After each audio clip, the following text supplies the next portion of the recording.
In this video, we'll have a look at how you can use subheadings effectively. First, we'll have a look at why it's important to use subheadings well.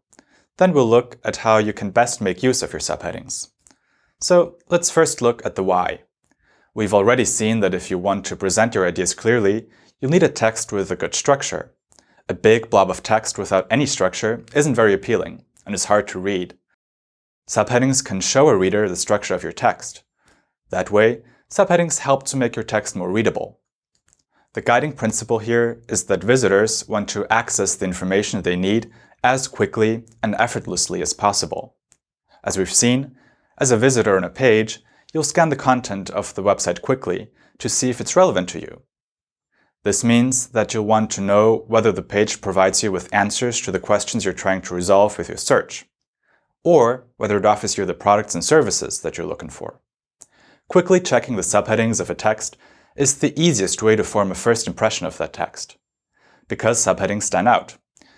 If, based on this, you think the text is what you're looking for, you'll probably read on.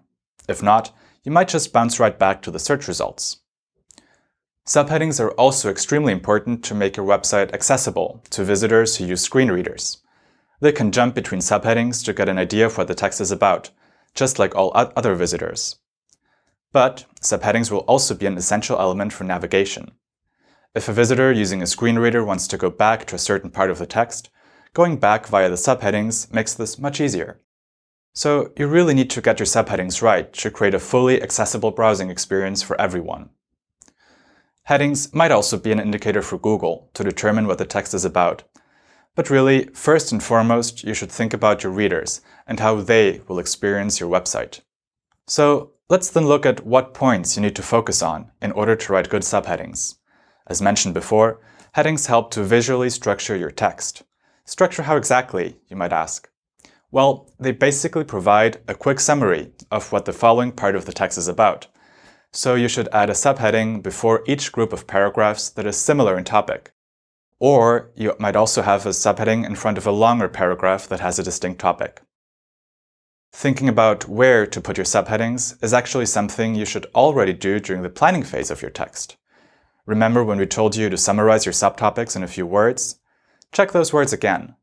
They might already be subheadings you can use immediately. This doesn't mean you need to have all of your subheadings clearly formulated right at the beginning, of course. Finding the exact wording is something you can do when you're writing and editing your text, which is why we're discussing subheadings in detail in this module. When formulating your subheadings, being informative is key. Yes, it's also true that subheadings make your text look more appealing by adding visual structure. But what's most important is to make them descriptive, rather than trying hard to make them particularly catchy. Don't use your subheadings as cliffhangers that leave your readers in suspense. Of course, your subheadings shouldn't be unattractive, but they should be attractive exactly because they're descriptive. In that sense, making your subheadings attractive means making them as clear and to the point as possible. Don't forget the subheading's job is to tell a reader at a single glance what a particular passage in your text is about. Now, let's get a bit more technical and talk about several types of subheadings. Subheadings can have different levels to indicate hierarchy. You can use this hierarchy to group topics and subtopics. The different hierarchical levels are expressed by particular HTML tags. These HTML tags are called H1, H2, H3, and so forth. You can set the level for each subheading when creating it in the WordPress editor. There's a few things you need to pay special attention to with regard to these levels. Let's have a look at an example. This is an example of an article on weeknight dinners, as you might find it on a cooking blog. First, it's important to note you shouldn't use the H1 tag for your subheadings. An H1 should only be used once per page for the title. The next point is that you should avoid jumps in the hierarchy. Note that each level is only ever followed by the next lower level, or back to a higher level. In this example, you have two H2s for the broader sections of the text, such as tips and tricks for easy weeknight dinners and advantages of making your own easy weeknight dinners. Some of the broader sections are subdivided again by H3s. For example, the H2 section on tips and tricks is subdivided into an H3 on preparation techniques and one on ingredients. What you shouldn't do is have an H2 followed by an H4, for example. This might seem obvious, but it's easy to get it wrong if you only rely on the visual appearance of headings. So make sure to check the actual level of all of your headings in the editor. Finally, make sure that the structure of your text doesn't get overly complicated.